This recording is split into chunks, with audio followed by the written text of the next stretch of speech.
ஆனால் உண்மையிலேயே இயேசுவின் பாடுகளோடு என்னை இணைத்து பயணித்து அவருடைய இறப்பிலும் பங்கு பெற்று அவருடைய உயிர்ப்பிலும் அந்த உயிர் தாண்டவரை அனுபவிக்க வேண்டும் என்று நம்பிக்கையோடு உள்ளவர்களுக்கு இது உண்மையிலேயே ஒரு நம்பிக்கையின் விழா. இது ஒரு நம்பிக்கையின் விழா.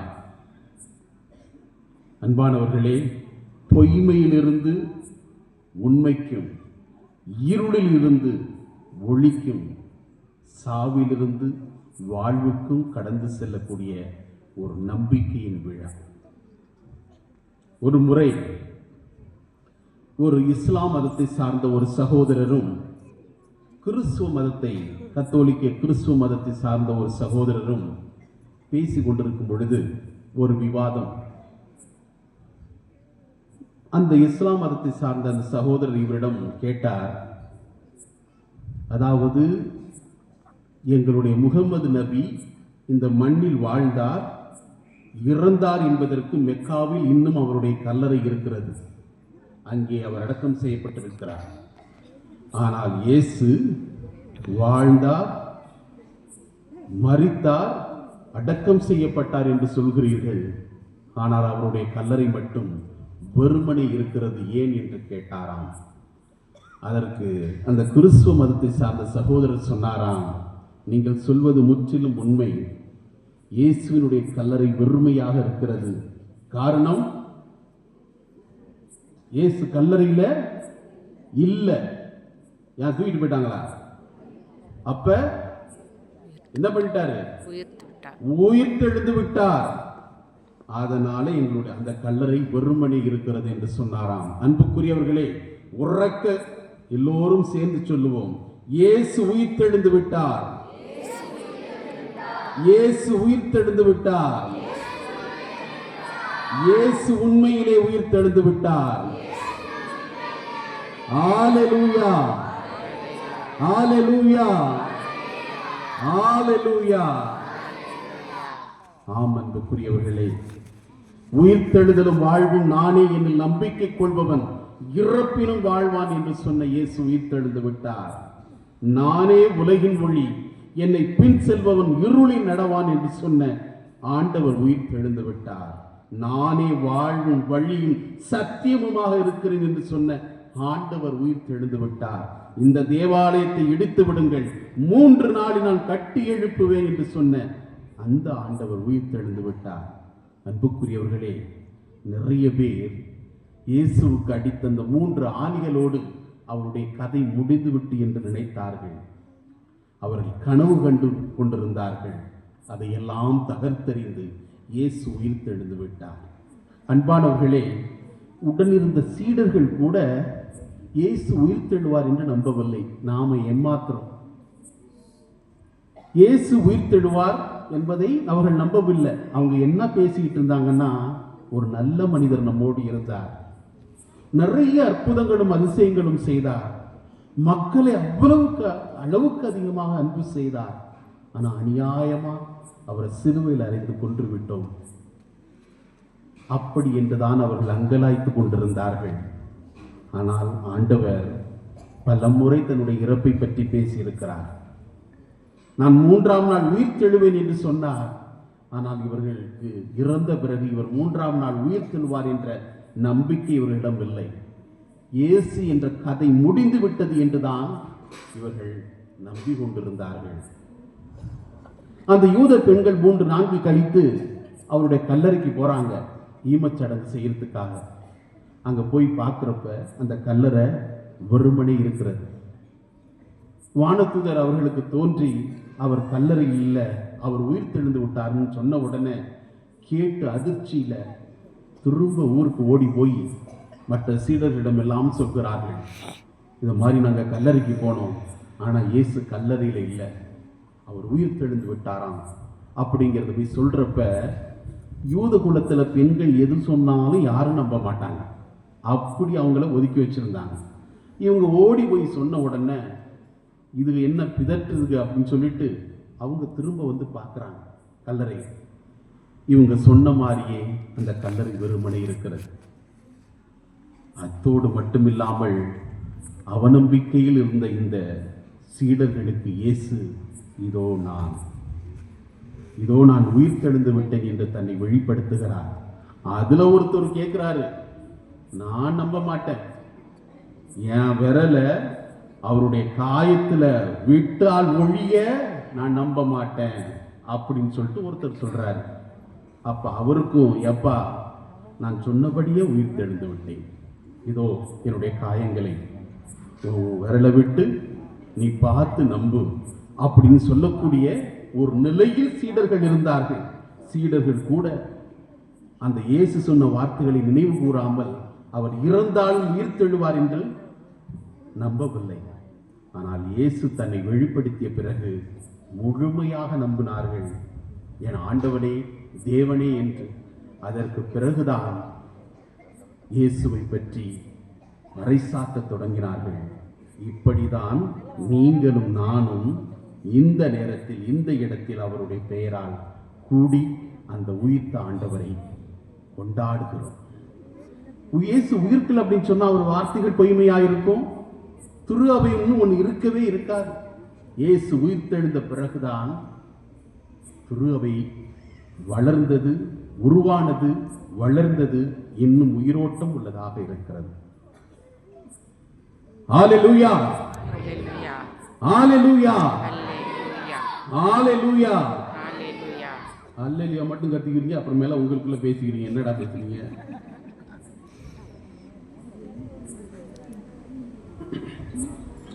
அன்புக்குரியவர்களே, இந்த உயிர்த்த ஆண்டவரை பார்க்கறதுக்கு தான் நாம் அங்கே வந்திருக்கிறோம்.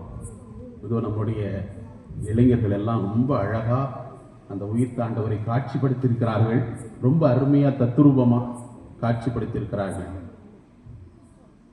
இந்த இங்க உயிர்த்திட்டாரு அப்படின்னு வீட்டுக்கு போயிடலாமா?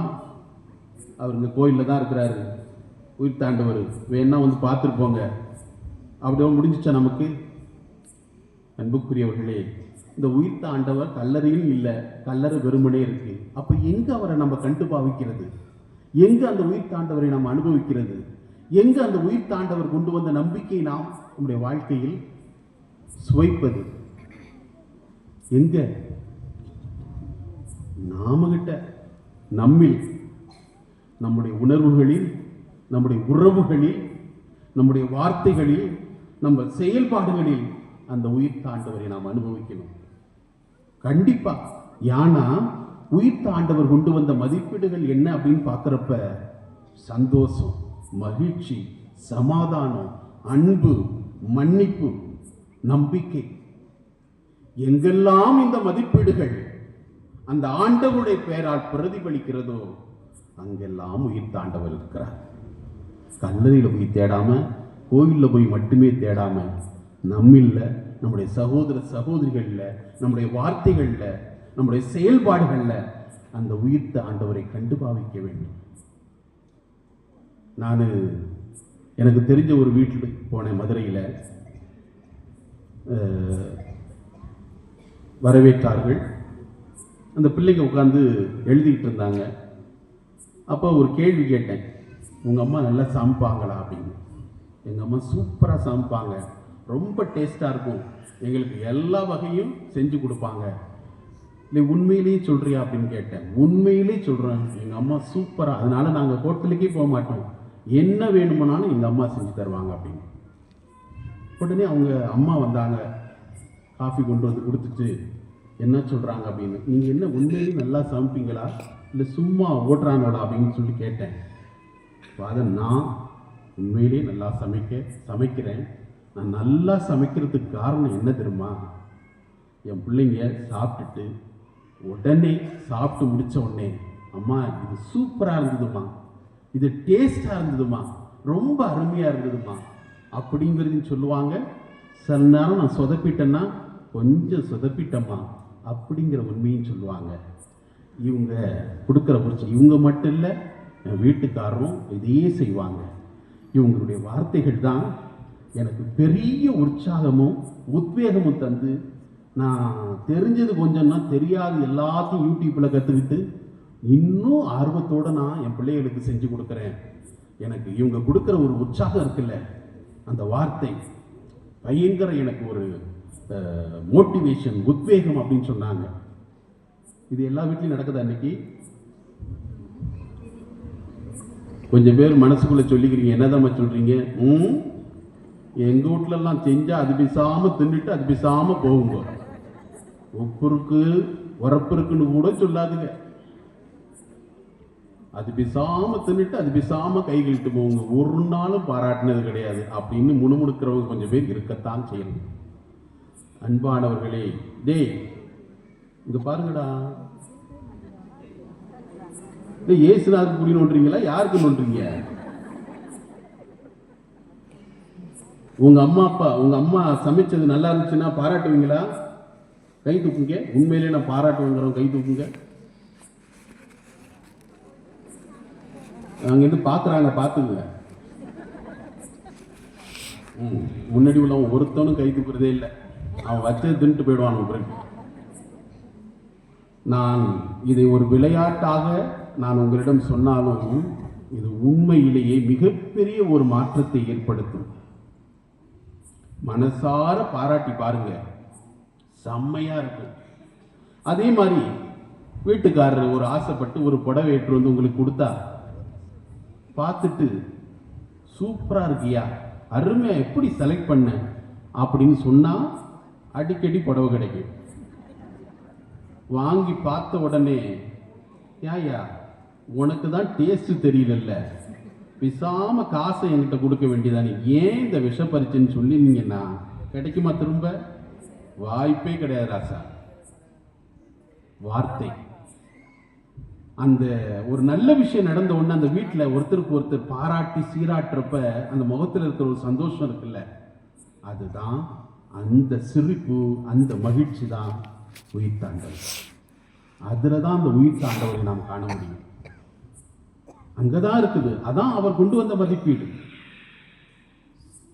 பிள்ளைகளை வளர்க்கிறோம், பிள்ளைகளை வளர்க்கறதுலாம் இன்னைக்கு ரொம்ப எளிதல்ல. எதுக்கு எடுத்தாலும் அந்த பிள்ளைய பாரு, வெட்டிட்டு வானா கட்டிட்டு வருது, ஆனா எனக்கும் தான் பிறந்திருக்குதே தருத்திரியம் அப்படின்னு நம்ம சொன்னோம்னா, நாமவே நம்ம பிள்ளையை சொன்னோம்னா அப்படியே தான் ஆகும். அதுல மாற்றமே கிடையாது. இன்னைக்கு எல்லாம் உளவியல் நிபுணர்கள் என்ன சொல்றாங்கன்னா, பிள்ளைகளுக்கு டானிக்கு வார்த்தை கொடுங்க அப்படின்னு சொல்லிட்டு டானிக்கு நம்ம கொடுப்போம், உள்ள ஊட்டத்தோட வளரணும்னு, உத்வேகத்தோட வளரணும் அப்படின்னு சொன்னா நம்முடைய அன்பான வார்த்தைகள் ரொம்ப முக்கியம். ஆசையான வார்த்தைகள், பாசமான வார்த்தைகள். நம்ம குழந்தைங்க மற்ற குழந்தைகளோட ஒப்பிட முடியுமா? அவங்க வீட்டு குழந்தை இது நம்ம வீட்டு குழந்தை, நம்ம குழந்தை நம்மள மாதிரி தான் இருக்கும். ஆனா நிறைய நேரத்துல நம்ம வீட்டு பிள்ளை எவ்வளவு மார்க் எடுத்திருக்குன்னு பார்க்க மாட்டோம், பக்கத்து வீட்டு குழந்தை எவ்வளவு மார்க் எடுத்திருக்கு. இந்த மனநிலை நிறைய பேருக்கு நமக்கு இருக்குது. ஆனா அதே நேரத்துல, ஏப்பா சூப்பர், இன்னும் கடினமா உள்ளே, கண்டிப்பா நீ நிறைய மார்க் எடுப்ப அப்படிங்கிற உத்வேகத்தோட உற்சாகத்தோட பிள்ளைகளை ஊட்டி வழங்க சூப்பரா வருவாங்க. இதுதான் உண்மை, நிதர்சனமான உண்மை. ஒரு முறை என் கருணை இல்லத்திலிருந்து தத்து கொடுக்கப்பட்ட குழந்தை ஒரு வீட்டில் இருக்காங்க. அவங்க 10ஆம் வகுப்பு படிக்கிறாங்க. காலையில பரபரப்பா இருக்கிற சூழ்நிலையில இவங்களும் ஆசிரியர். இந்த பிள்ளை கொஞ்சம் கிளம்புறதுக்கு கொஞ்சம் நேரமாச்சு. அந்த டென்ஷன்ல ஒரு வார்த்தையை விடுறாங்க, எந்த முண்டைச்சிக்கு பிறந்ததோ தெரியல, சுறுசுறுப்பா இல்லை அப்படின்னு சொல்லிட்டு. அது நாள் வரையிலும் அந்த குழந்தைக்கு அது தத்தெடுக்கப்பட்ட குழந்தை அப்படிங்கிறது தெரியவே தெரியாது. அவ்வளவு பாசமா இருந்தது. இந்த ஒத்த வார்த்தை பசுமரத்தில் அடிச்ச ஆணி மாதிரி அது உள்ள பதிஞ்சது. அன்னையிலிருந்து பேசாம அமைதியாவே இருந்தது. ஒரு மாசம் யார்கிட்டயுமே பேசல. இவங்களும் நிறைய சைக்காட்ரிஸ்ட்லாம் அழைச்சிட்டு போறாங்க, பேசவே இல்லை. என்னகிட்ட அழைச்சிட்டு வந்தாங்க. ஒரு 4 பேரை நான் வச்சிருந்தேன். அந்த கருணை இல்லத்தினுடைய யதார்த்தங்களெல்லாம் அதுக்கு சொன்னேன். என்னதான் ஆச்சுமா அப்படின்னு சொல்லி கேட்குறப்ப அந்த கண்ணீர் மழை அது சொன்னது, இது எனக்கு இது நாள் வரையிலும் தெரியாது, எங்கள் அம்மா சொன்ன அந்த வார்த்தை என்னை ரொம்ப பாதிச்சிச்சு ஃபாதர், அதுதான் அப்படின்னு சொன்னாங்க. நம்ம சில நேரத்தில் வார்த்தைகளை கொட்டிடுறோம். அதனால தான் சொல்லுவாங்க, வார்த்தைகள் ஆக்கவும் கூடியது, அழிக்கவும் கூடியது. மிகப்பெரிய ஒரு தாக்கத்தை அந்த பிள்ளைய மனசுல ஏற்படுத்திடுச்சு. அதனால தான் நம்முடைய வார்த்தைகள்ல ரொம்ப கவனமா இருக்கணும் அப்படின்னு சொல்லிட்டு, அன்புக்குரியவர்களே, நம்முடைய வார்த்தைகள் உயிர் உள்ளது, பிறரை சந்தோஷப்படுத்தக்கூடியதாக இருக்கணும். நிறைய பேர் கஷ்டத்தில் இருக்கிறப்ப பணங்காசு நம்மளால கொடுக்க முடியலனாலும் ஒரு ஆறுதலான வார்த்தைங்க, கவலைப்படாதீங்க, தைரியமா இருங்க, அது நோய்வாய்ப்பட்டு துன்புறும் பொழுது கவலைப்படாதீங்க, இந்த இடத்துக்கு போங்க, இது நல்ல ஆயிடும் அப்படிங்கிற வார்த்தையை எத்தனை பேர் நம்ம செய்கிறோம்? செஞ்சு பாருங்க. அந்த உயிர்த்த ஆண்டவரை நாம் பிறர் அனுபவிக்க நாம் காரணமாக இருப்போம், நாமும் அனுபவிப்போம். இரண்டாவதாக, இந்த உயிர்த்த ஆண்டவரை நம்முடைய உறவுகளில் கண்டு பாவித்து அனுபவிக்க வேண்டும். எனக்கு தெரிஞ்ச ஒரு குடும்பம், அண்ணன் தம்பி 2 பேரும் பக்கத்தில் இருக்கிறாங்க. 2 பேருமே நல்ல வசதியா இருக்கிறாங்க, நிறைய நிலபுலங்கள் இருக்குது அவங்களுக்கு. ஆனா 2 பேருமே பேச மாட்டாங்க 15 வருஷமா. நான் அந்த 2 வீட்டுக்கும் போவேன், 2 வீட்டுக்கும் பேசுவேன். 15 வருஷமா பேச மாட்டாங்க அப்படிங்கிறதுக்காக என்னென்னமோ நான் முயற்சி செய்தேன். 2 பேர்கிட்டையும் பேசி எப்படியாவது இவர்கள் இருவரையும் இணைக்க வேண்டும் என்று முயற்சி செய்தேன். ஆனா முடியல. 2 பேரும் மல்லு கட்டிட்டு இருக்கிறாங்க. என்ன பிரச்சனை அப்படின்னு சொன்னா, ஒரு நில பிரச்சனை. அதை பேசி தீர்த்தரலாம் அப்படின்னு சொன்னாலும் யாரும் வரல. அண்ணன் இறங்கி வர மாட்டாரு, தம்பி முடியவே முடியாது. இந்த 15 வருஷத்துல 2 குடும்பங்கள்ல நிறைய நல்ல நிகழ்வுகள் நடந்திருக்கிறது. ஏன்னா 2 பேருக்கும் பிள்ளைங்க இருக்கிறாங்க. எந்த நிகழ்வுகளுக்கும் 2 பேரும் போகல. அப்படி ஒரு பகை உணர்வோடு இவங்க 2 பேரும் இருக்கிறாங்க. ஒரு நாள் திடீரென அந்த அண்ணனுக்கு நெஞ்சில வலி, இதயத்துல. அவசரமா ஆஸ்பத்திரிக்கு அழைச்சி போறாங்க. கடவுளுடைய கிருபையால மிகப்பெரிய ஒரு பாதிப்பு ஏற்படாமல் அவரை காப்பாத்துறாங்க. அப்ப இதய நோய் இருக்கிறது கண்டுபிடிக்கிறாங்க. மருத்துவ சிகிச்சை பெற்று மருத்துவமனையிலேருந்து வர்றதுக்கு முன்னாடி அந்த மருத்துவர் அவரிடம் சொன்னது, இப்போ இதுவரையிலும் நல்லா இருக்கிறீங்க, இன்னும் நல்லா இருக்கணும், இதிலிருந்து முழுமையா நீங்க சுகம் பெறணும் அப்படின்னு சொன்னா உங்க மனசுல நிறைய அழுத்தங்கள் இருக்கிறது, மன்னிக்க முடியாத நிறைய காரியங்கள் உங்களுக்குள்ள இருக்குன்னு நினைக்கிறேன், ரொம்ப டென்ஷனா இருக்கிறீங்க, இது இந்த நோயை இன்னும் அதிகரிக்கும், அதனால அப்படி ஏதாவது இருந்துச்சுன்னா தூக்கி எரிஞ்சிடுங்க அப்படின்னு சொல்றாங்க. இவருக்கு நல்லா புரியுது என்ன அந்த அழுத்தம் அப்படின்னு சொல்லிட்டு. ஆனா இன்னொரு பக்கத்துல கேட்க மாட்டேதே, நான் மூத்தவன், நான் எப்படி இறங்கி வருவேன்? தடுமாற்றம். வீட்டுக்கு வர்றாரு, ஒரு வாரமாச்சு, யோசிச்சு பார்த்துருக்கிறாரு. ஒரு நாள் என்ன பண்ணியிருக்க, ஆஸ்பத்திரியில் இருக்கிறப்ப தம்பி போய் பார்க்கல, அது இன்னொரு பெரிய அழுத்தம். ஒரு வாரம் கழிச்சு ஒரு நாள் தம்பியுடைய வீட்டுக்கு வாசல்ல போய் நின்று உறக்க குரல்ல, டேய் தம்பி வெள்ளவாடா அப்படின்னு மட்டும்தான் கூப்பிட்டுருக்கார். தம்பி வேகமா ஒடியாந்து என்ன எதெல்லாம் கேட்கல, அண்ணனை கட்டி பிடிச்சி 2 பேரும் அழுதாங்க. அது மட்டும்தான் செஞ்சாங்க. இது ஏறக்குறைய ஒரு 2 நிமிஷம் தான் நடந்தது. கட்டி பிடிச்சி அழுதாங்க, கதர்னாங்க, முடிஞ்சிச்சு. இல்லைன்னா ஊர்ல கூப்பிட்டு பஞ்சாயத்து வச்சு இந்த பிரச்சனை அந்த பிரச்சனை இருக்கிறத இன்னும் கொஞ்சம் பெருசாக்கி ஊதி பெருசாக்கி ஒண்ணுமில்லாம போயிருக்கு. 2 பேரும் கட்டி பிடிச்சி அழுதாங்க. நீ என்ன தப்பு செஞ்ச, நான் என்ன தப்பு செஞ்செல்லாம் அங்க பேசல, அழுதாங்க, முடிஞ்சிச்சு. அன்னையிலிருந்து உடைந்து போன, இறந்து போன, உயிரோட்டம் இல்லாத அந்த உறவு உயிர் பெற்றது. அதுதான் உயிர்த்தாண்டவர் உடைய அனுபவம். அந்த சந்தோஷம்தான் அந்த உறவுல ஏற்படக்கூடிய. இன்னைக்கு இது போல நம்முடைய குடும்பங்கள்ல எத்தனை குடும்பங்கள்ல அப்படி இருக்கு தெரியுமா?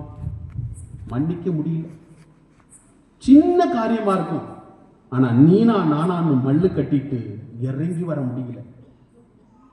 நமக்கு தெரியுது நிறைய உடல் உபாதைகள் நமக்குள் இருக்கிறது, இதனால மனசு இடம் கொடுக்க மாட்டேங்குது. சின்ன சின்ன விஷயத்துக்காக மல்லு கட்டிட்டு. நான் இன்னைக்கு சொல்றேன், யாராவது உங்கள தூக்கி எறியும் அப்படின்னு நினைச்சிட்டு மட்டும் செஞ்சு பாருங்க, உண்மையிலேயே அந்த உயிர்த்த ஆண்டவரை அனுபவித்த, இன்னும் நெருக்கமா அனுபவித்த அனுபவம் உங்களுக்கு கிடைக்கும். நம்மளால முடியும். பகை உணர்வை இன்னும் வளர்த்து கொண்டு பகை மேல் பகை. சில நேரத்தில் வாழ போகிற காலம் எவ்வளவுனே நமக்கு தெரிய மாட்டேங்குது. ஏன் குடும்பத்தில் கணவன் மனைவி 2 பேரும் எத்தனை பேர் பிரிவினைகளோடும் பிரச்சனைகளோடும் யதார்த்தத்தை பேச முடியாம பிரிந்து போய் எத்தனை வழக்குகள், டிவோர்ஸுக்காக மனசு விட்டு பேச முடியல. சின்ன காரியத்தை சின்ன விஷயமா அதை முடிக்க முடியல. அன்புக்குரியவர்களே, நம்முடைய உறவில் உயிர்த்த ஆண்டவரை அனுபவிக்க வேண்டும் என்றால் நாம தான் இறங்கி வரணும். இறங்கி வந்து பார்ப்போம். எவ்வளவு காலம் வாழ போறோம்? சந்தோஷமா வாழக்கூடிய அந்த கொஞ்ச காலம் மிஸ் பண்ணிடக்கூடாதுல்ல. அடுத்ததாக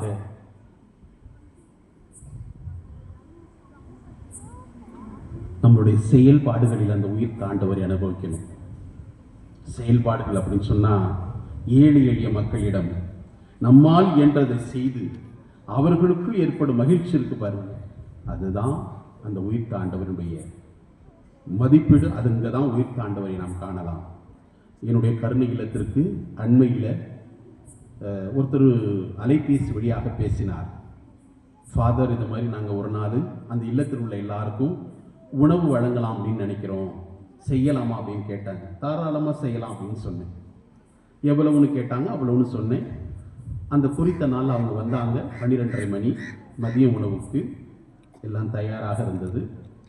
ஃபாதர், நாங்களே 2 பிள்ளைங்க வேற, நாங்களே இங்கே உள்ளவங்களுக்கு எல்லாருக்கும் அந்த உணவை பரிமாறலாம் அப்படின்னு கேட்டாங்க. தாராளமாக செய்யுங்க அப்படின்னு சொல்லி எல்லாம் செஞ்சு முடிச்சுட்டு போகிறப்ப அவங்களுக்கு நான் தேங்க் பண்ணிட்டு, என்ன வேலை செய்கிறீங்க அப்படின்னு கேட்டேன். அந்த அம்மா சொன்னிச்சு, ஒரு தனியார் பள்ளியில் ஆயம்மா வேலை பார்க்குது. இவரும் ஒரு தனியார் பள்ளியில் ஓட்டுநராக இருக்கிறார். இதுதான் இவங்களுடைய தொழில். இவ்வளவுதான். இவங்களுடைய சம்பளம் ரொம்ப சொற்பமானது, ரொம்ப குறைவானது.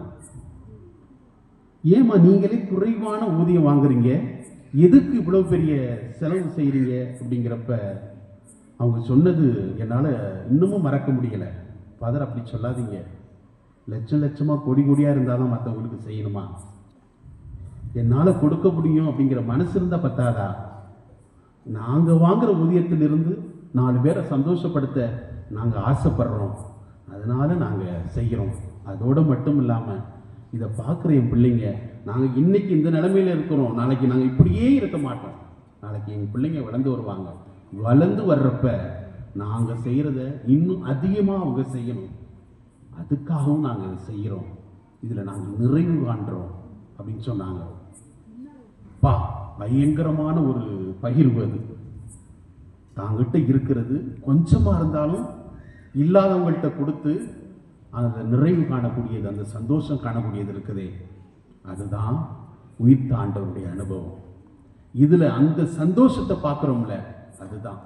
எனவே அன்புக்குரியவர்களே, உயிர்த்த ஆண்டவரை கல்லறையிலும் கோயிலும் தேடக்கூடியவர்களாக நாம் இல்லாமல் நம்முடைய உறவுகளில், பிரிந்து போன உறவுகளில், நம்முடைய செயல்பாடுகளில், நம்முடைய கனிவான வார்த்தையில், நம்முடைய உணர்வுகள் அந்த உயிர் ஆண்டவரை கண்டு பாவிக்க நாம் முயற்சி செய்ய வேண்டும். இன்னைக்கு இந்த 3 நாளும் இந்த ஊருக்கு, இந்த வியாழன் வெள்ளி சனி, இந்த 3 நாளும் உங்களோடு இணைந்து ஜெபிக்க, உங்களோடு சிந்திக்க வந்திருக்கிறது யார் அப்படின்னு சொன்னால், நிறைய பேருக்கு பேர் தெரியாது. நான் இப்போ பேரை சொல்கிறேன். ஃபாதர் மகிழ்ச்சி மன்னன், சரிங்களா? அதனால் எதுக்கு நான் அதை சொல்கிறேன்னா, உங்களுக்கு மகிழ்ச்சி கொடுக்க கடவுள் என்னை அனுப்பியிருக்கிறார். தயவு செய்து எந்த விதத்திலும் நம்ம மகிழ்ச்சியாக இருக்கலாம், குறுக்கு வழியில் இல்லை, யதார்த்தமான முறையில், இயல்பான முறையில் மகிழ்ச்சியாக இருக்கலாம் அப்படிங்கிறதுக்கு நாம் முயற்சி செய்வோம். என்கிட்ட நீங்கள் கேட்க வேண்டிய கேள்வி, நிறைய பேர் இந்த பேரை வச்சுக்கிட்டு நீங்கள் மகிழ்ச்சியாக இருக்கீங்களான்னு என்னை கேட்குறதுக்கு நிறைய பேர் ஆசைப்படுறீங்க. நான் ஒரு நேரத்தில் கஷ்டப்பட்டேன். நாளைக்கு நான் சாமியார் ஆயிட்டேன்னா ஃபாதர் மகிழ்ச்சி மன்னன் சொல்கிறதோட மட்டும் இல்லாமல் எத்தனை பேர் ஏளனமாக சிரிக்க போகிறாங்க அப்படின்னு சொல்லிட்டு. அதனால அந்த பேரை மாற்றிக்கலாமா அப்படிங்கிறதுக்கெல்லாம் முயற்சி பண்ணேன். ஏன்னா ஒரு முறை டிக்கெட் புக் பண்ணுறதுக்காக கவுண்டரில் நின்னேன், பயங்கர க்ரௌடு. அப்போ ஏன் டேர்ன் வந்த பிறகு அந்த ஃபார்மை கொடுத்தேன். அங்கே உள்ளே உட்காந்துருக்கிற ஒரு அந்த பேரை படிக்க பார்த்தாரு. படிச்சுட்டு மகிழ்ச்சி மன்னன் அப்படின்னு சொல்லிட்டு எழுதியிருந்தோடனே பயங்கர டென்ஷன். ஏன்னா எனக்கு பின்னாடி நிறைய பேர் நிற்கிறாங்க. முட்டா பையில இந்த நேரமாக ஜோக் அடிக்கிற நேரம் உன் பேரை எழுதுறா அப்படின்னு சொல்லி திரும்ப கொடுக்குறாரு. சார் அதான் சார் என் பேர். டேய் விளையாடாதுங்கிறாப்புல. சார் அதான் பேர் தான் உன் பேர், நான் காமி ஏதாவது ஐடின்னு காமிக்கிறப்போ ஒரு ஐடி எடுத்து காமிக்கிறேன். அதை பார்த்துட்டு ஐயோ சூப்பர் தம்பி, அருமையான பேர், சாரி தம்பிங்கிறாப்புல. அந்த அனுபவம் எப்போ நடந்துச்சோ அதுல இருந்து இந்த பேரை வச்சுக்கிட்டு எப்படி சமாளிக்க போறோம் அப்படிங்கிறது ஒரு தடுமாற்றம் சாமியார் ஆகிறதுக்கு முன்னாடி. அதுக்கப்புறம் தான் நானும் சுத்தி முத்தி பார்க்குறேன், என் பேர்ல யாராவது இருக்காங்களா அப்படின்னு. எனக்கு தெரிஞ்சு நான் மட்டும்தான் இருக்கிறேன்.